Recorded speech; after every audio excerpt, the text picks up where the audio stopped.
spread the stuffing nice and even right throughout the fish.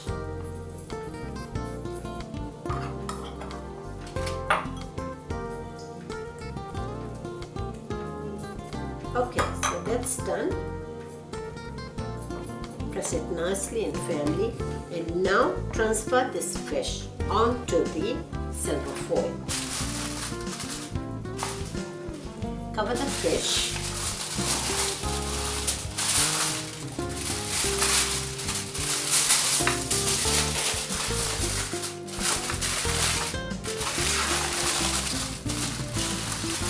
And seal it nice and tight all around. And I'm going to now make a slit through the middle so that we can open the fish after it's cooked and put it under grill so the fish is nice and crispy and brown. And I'm just going to put some oil and then reseal the tin foil. Just a dash of oil, seal it back. Ready for baking at 180 degrees centigrade, nice hot oven for 15 to 20 minutes.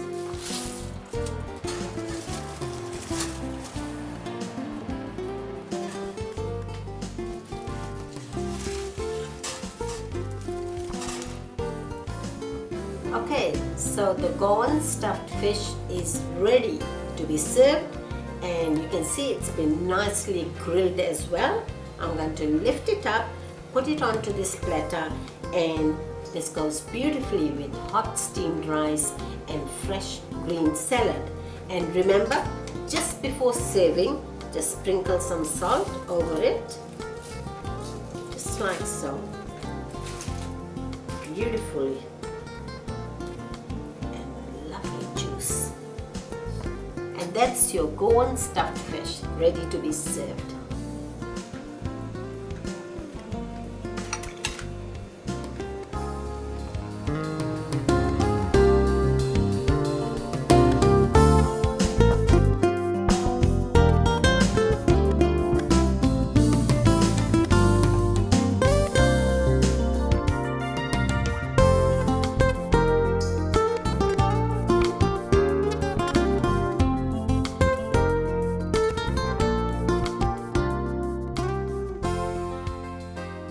Heat oil and fry onions till golden brown. Add paste and fry well till oil separates. Keep aside to cool. Mix in chopped coriander leaves. Wash fish and pat dry. Slit fish from stomach end along the bone to form a pocket for the stuffing. Stuff fish with prepared stuffing mixture.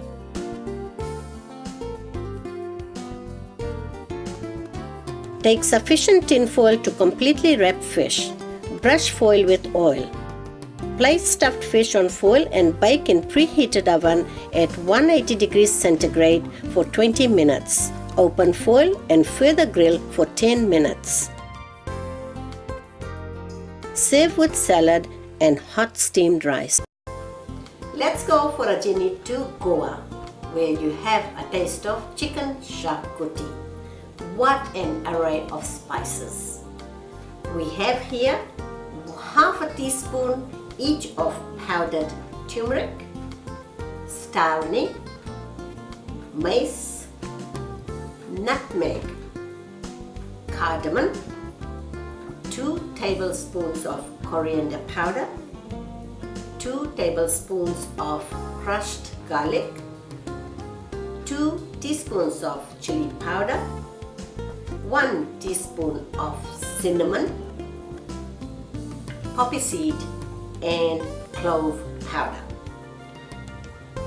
1 tablespoon of crushed ginger, a walnut sized tamarind, and here I have half a cup of tamarind pulp, half a cup of fresh coriander chopped leaves for garnishing, 1 large onion finely sliced, a large potato cubed, and 1.5 cups of freshly grated pan roasted coconut, 1 kg of cubed succulent chicken pieces, 600 ml of water, and of course salt to taste, and about 3 tablespoons of oil for cooking. First of all, turn your heat on here. We are going to pan roast all the dry spices. So in goes the spices one by one.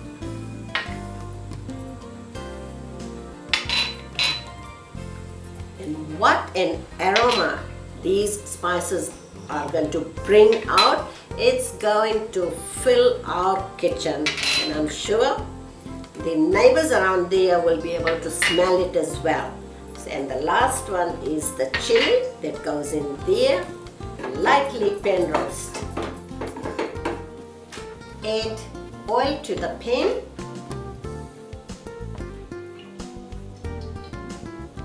And add your onions and fry until the onions are well sauteed and transparent. So the onions are beautifully sauteed and transparent. We're going to add to this now our chicken pieces, followed by potatoes, the ground ginger and garlic, and salt to taste. Give it a good mix, and then we're going to cover it and cook for about 10 minutes. And just before we cover this, let me just mix this nicely. We're going to add the pan roasted spices. There we are, and in goes my pan roasted spices. Give it a good mix again.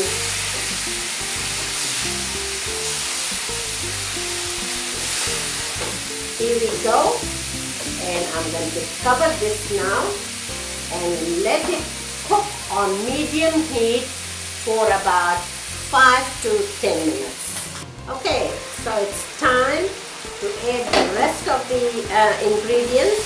This is beautifully cooked for 10 minutes, rich and colorful. In goes the roasted coconut, followed by the tamarind pulp, wow, and the water.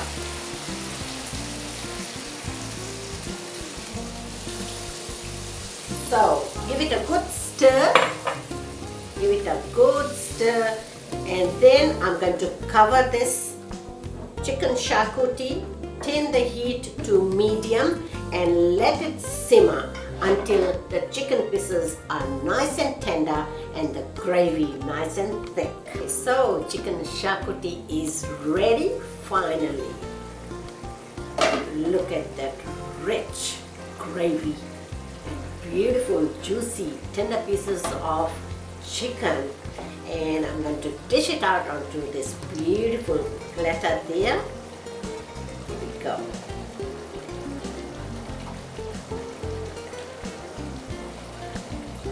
Ooh, so succulent, and the aroma is just unbelievable. Just cannot describe it.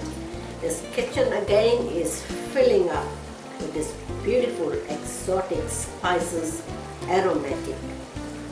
Here we go. Wow, fantastic. Let's turn the heat off, and I'm now going to garnish it with the magic herb, the coriander. Beautiful.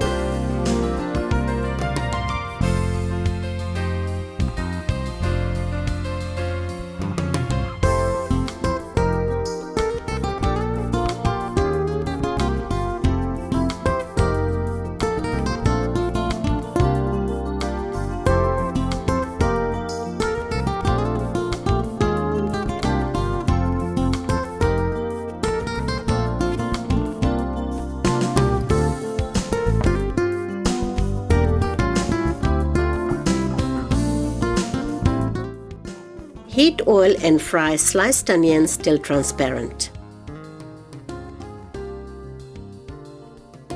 Add to pan roasted dry spices, ginger, garlic, salt, chicken and potato and fry for 10 minutes. Add water, tamarind pulp and coconut and cook covered till chicken is tender and gravy thick. Garnish with fresh coriander leaves.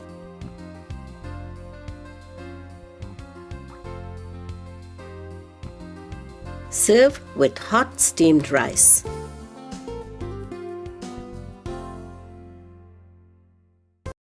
Methi puri is a lightly spiced puri that can be eaten any time of the day, and it goes beautifully with gravy-like dishes.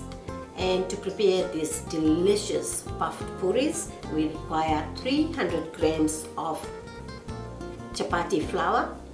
You can also use 150 grams of wholemeal flour and another 150 grams of plain flour to make it into a chapati-like flour. And to this I'm going to add 3 tablespoons full of fresh fenugreek leaves finely chopped, 2 tablespoons of fresh coriander leaves finely chopped, a teaspoon of ground roasted cumin powder, a 1/4 teaspoon of turmeric powder to give it a nice yellow color to the puri, and a 1/4 teaspoon of red chili powder, and lastly in the ingredients range 1 teaspoon of salt. Now we require about 3 tablespoons of canola oil to give it a bread crumb-like texture. Rub the ingredients well into this flour until the flour resembles bread crumb-like mixture. And I'm using 45 ml of water. So slowly pour in your water and keep binding your dough. So keep kneading until you get the feeling of a nice pliable dough, and whatever's left in here we'll use a little bit extra water and turn that into dough as well. So here we are. Those are the dry flour there. We'll use a little bit of water there and make that into a nice dough and mix it all together. Okay, so looking nice and colorful. The rich green leaves are giving this dough a beautiful color, and you can see what the turmeric has done to the dough. It's lovely and pliable. Very beautiful. Okay, time to roll the puris. And I'm going to make a few round balls. So here you go. Break a little piece. Just like that. Roll it between your palm of the hand. Give it a press. And there's your golf size balls of dough. Ready? 2 more to go. Here we are. And very lightly you can see the dough is so beautiful and it's just perfect, and I'm able to roll this dough without using any extra flour. Try not to use extra flour because that is only going to cloud your oil. So not always you can get a perfect round shape. So long as it's nice and tasty and edible, it doesn't matter. So that's my first one. The second one, just about there. Another nice beautiful round shape coming up, and you can see the rich green colors of the fenugreek leaves and the coriander leaves coming through the dough. Okay, ready to fry them. So in goes the puri in there. Give it a slight press so that they can swell up, and you can see how beautifully this one is swelling up. Here we go.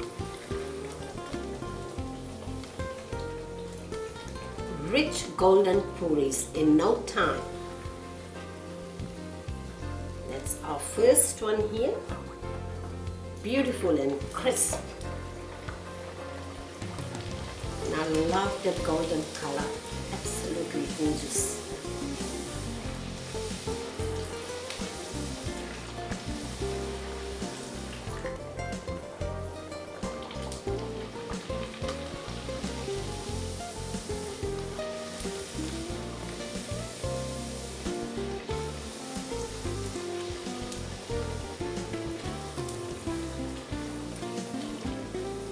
So our methi puris are finally ready, and I hope you enjoy your methi puris just as much as I enjoy mine.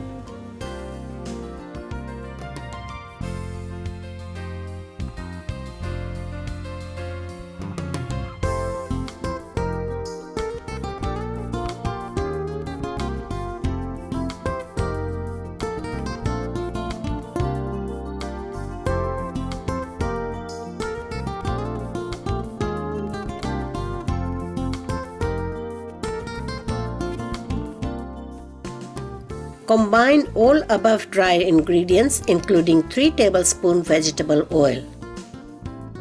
Pour in 45 ml of warm water to make dough and knead well. Divide dough to make 15 golf-sized balls.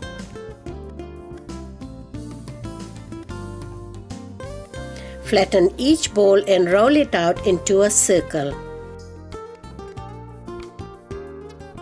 Fry rolled out puris in hot oil until puffed and golden brown.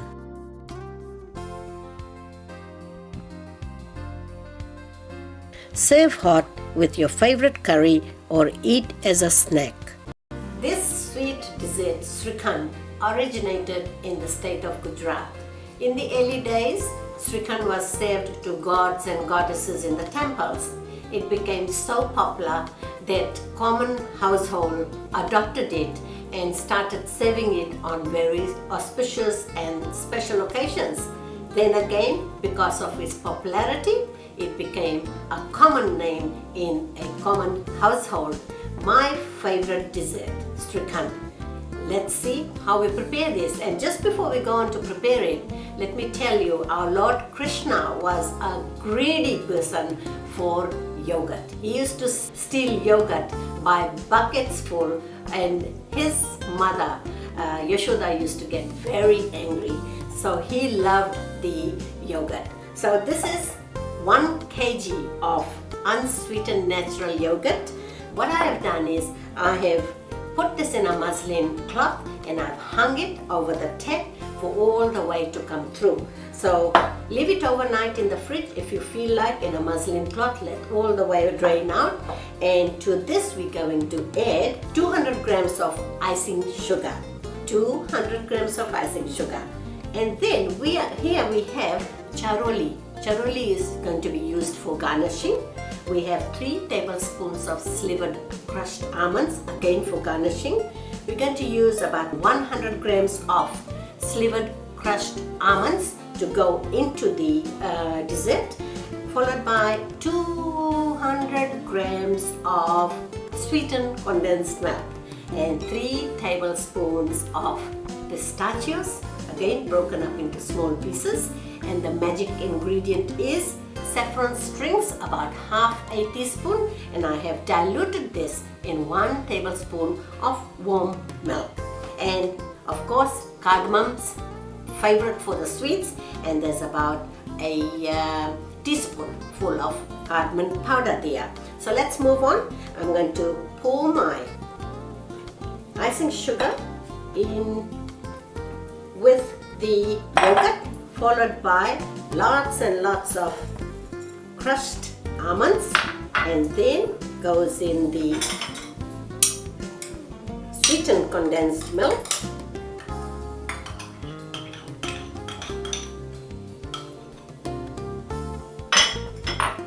And then we're going to put in the cardamom powder and the magic ingredient saffron strings. Going to give it a good mix.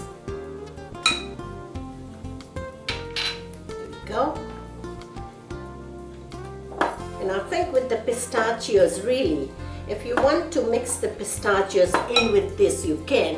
I think I'm going to put the pistachios in now, and then I'll just use these two here for garnishing.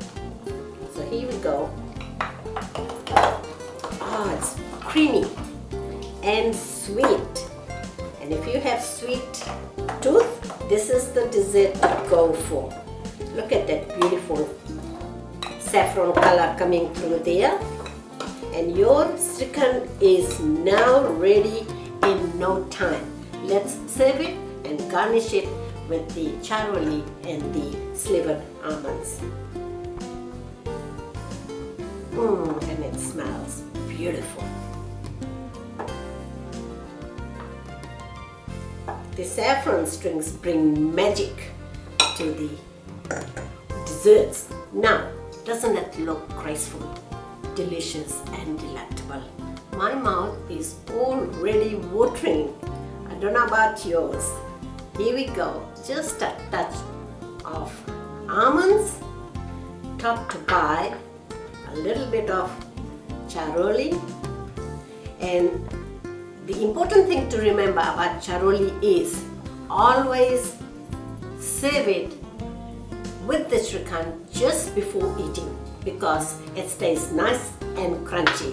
So here's the lovely srikhand for our lovely Lord Krishna.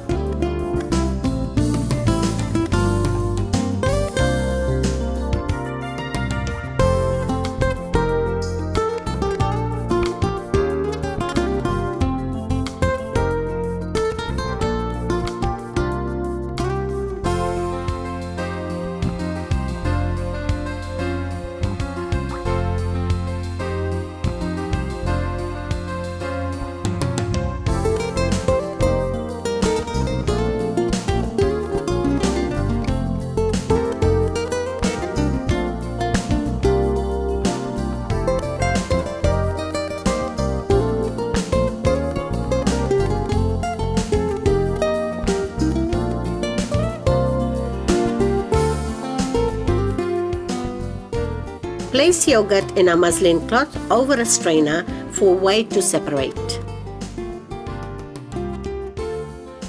In a bowl, mix strained yogurt together with other ingredients except saffron strands and milk.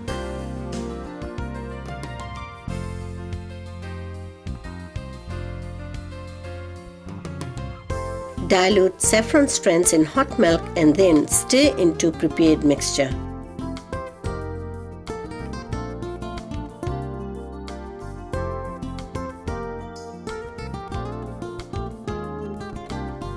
Pour out in a swirl into individual serving bowls and garnish.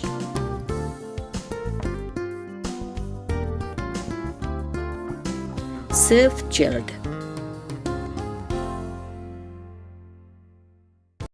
This subtly spiced dum aloo is a special dish from Bengal and goes beautifully with all Indian breads.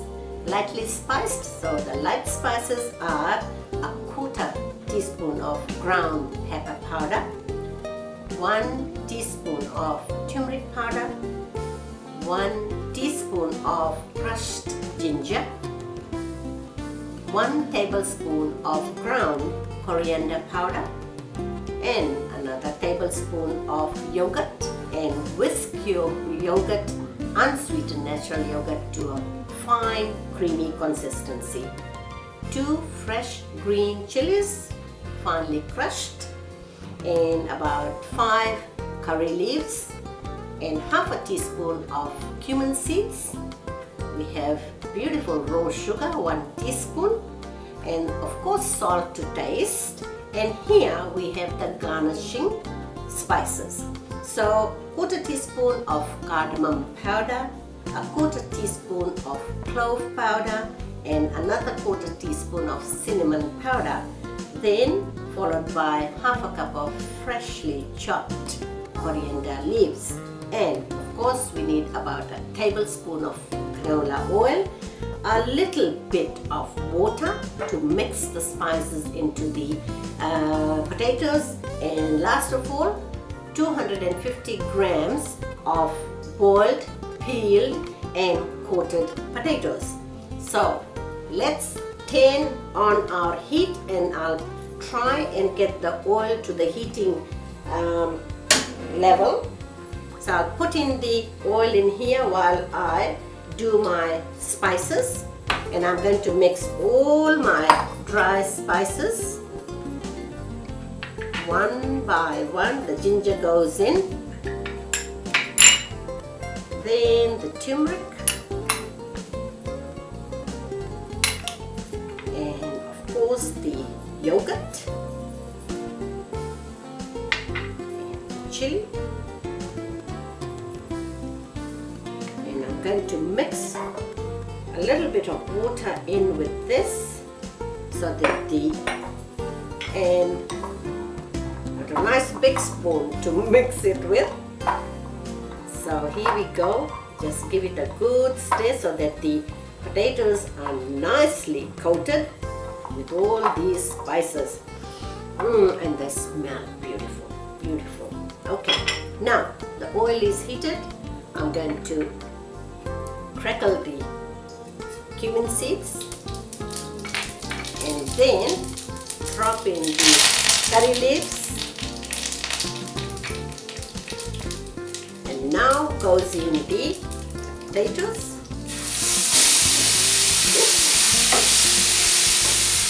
Splatter. Here we go. All the spices have to go in like that. Give it a good stir. So aromatic. The smell of the exotic spices just ringing through my nose. Here we go, and I'm going to cover this and cook it for a few minutes. Turn the heat down. So dum aloo is ready, nice and moist and dry. And just before we dish it out, we're going to garnish it with the garnishing ingredients. That's the cinnamon, clove, turn the heat down a bit, the cardamom powder, sugar, little bit of salt, and of course the magic ingredient, lots of coriander. Give it a good stir and mix it well, and look at that rich color here, green and white. My favorite dum aloo is ready, and they go on this plate one by one. Beautiful, very attractive. Try it and you will love it.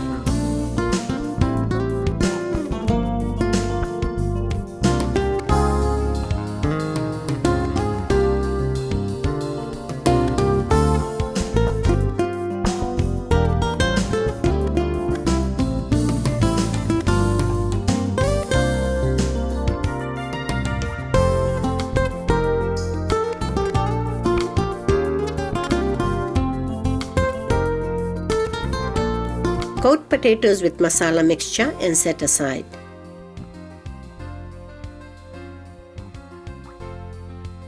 Heat oil and crackle cumin seeds and curry leaves.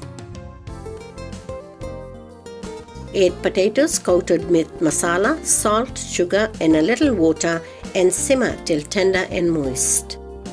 Sprinkle garnish ingredients, mix lightly and keep covered till ready to serve.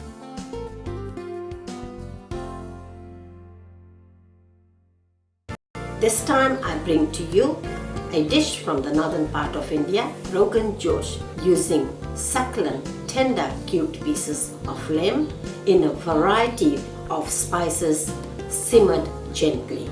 Now we require 500 grams of cubed, succulent, tender pieces of lamb, 1 teaspoon of turmeric powder, 1 teaspoon of chili powder, 2 teaspoons of crushed ginger, 2 teaspoons of garlic crushed, 2 teaspoons of garam masala roasted, 2 teaspoons of coriander powder, 150 ml of canned tomato puree, 2 medium-sized onion finely chopped, half a cup of freshly chopped coriander leaves for garnishing, and here I have a mixture of spices that goes into this particular lamb dish.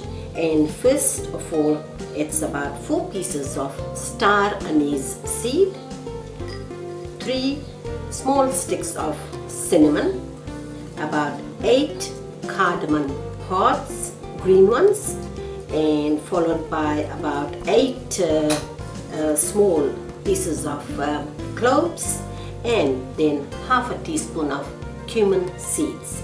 And of course we will need 5 tablespoons full of canola oil. Okay, so in goes your 5 tablespoons of canola oil, and followed by a mixture of spices. Fry your spices nicely.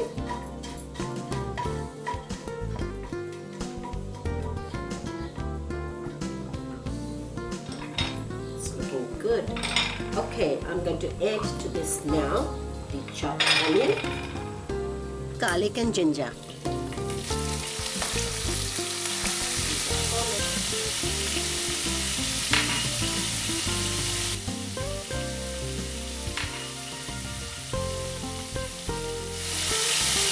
Okay,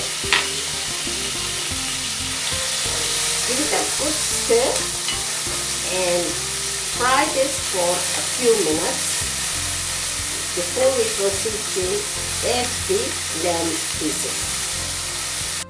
Okay, so the onions are looking nice and lighty brown in color.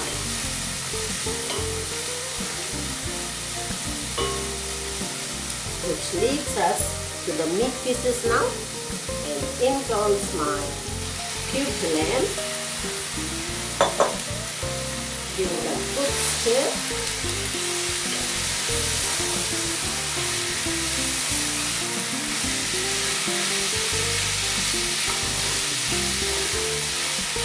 Alright, so you can turn the heat down now and cook this for about 5 to 10 minutes, ready for the rest of the ingredients to go in. Cover it, turn the heat down and cook it for 5 to 10 minutes.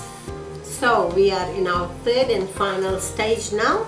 Let's take off the lid, and this lamb cubed pieces have been cooking for about 10 to 15 minutes, and they're almost half cooked. Looking really delicious. We're going to add the rest of the spices into it, which is the garam masala, the ground dhania, which is the coriander powder, turmeric powder, and red chili powder, and last of all, enough salt to taste. Here we go. And give it a real good stir. Okay, so that's really well mixed, and I'm going to add to it now the final ingredient, which is the tomato puree.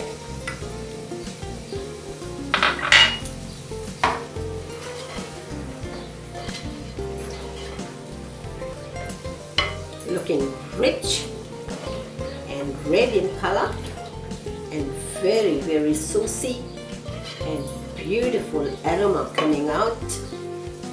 Blend it. So we'll cook it for another 10 minutes or so until the lamb pieces are nice and tender. Okay, so I think my delightful Rogan Josh is ready. Let's take the lid off and look at that rich orangish sauce. Beautiful. The oil has come to the surface, so that tells you that this is well and truly ready. Let's finish it off with this chopped fresh coriander leaves, and that is absolutely fantastic. The aroma is just unbelievable. Well, I think it's time for me to have lunch. Turn the heat down, and so I have my red rice palau ready, and to give my Rogan Josh an compliment, I'm going to now dish out this beautiful, rich, saucy lamb cubes onto this platter. Isn't that fantastic? And the aroma is just unbelievable.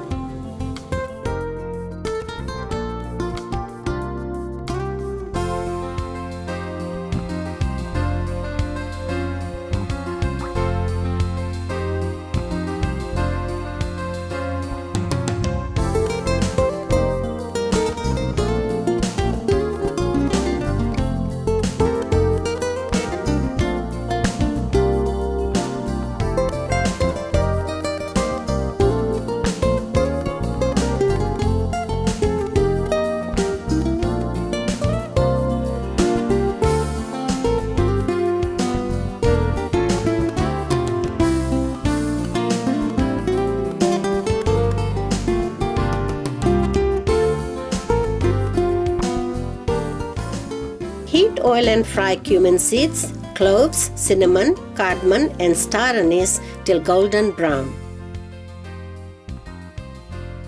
Add in finely chopped onions, garlic and ginger, saute well. Add cubed lamb and cook covered on low heat, stirring occasionally. When lamb is half cooked, add in the remaining ingredients. Continue to cook on low heat until lamb is tender and oil rises to the surface. Serve garnished with fresh coriander leaves together with hot steamed rice, jeera pulao or Indian bread.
world's another favorite dish, tandoori chicken. You can prepare this chicken in your ordinary ovens at home without having to use the conventional clay oven.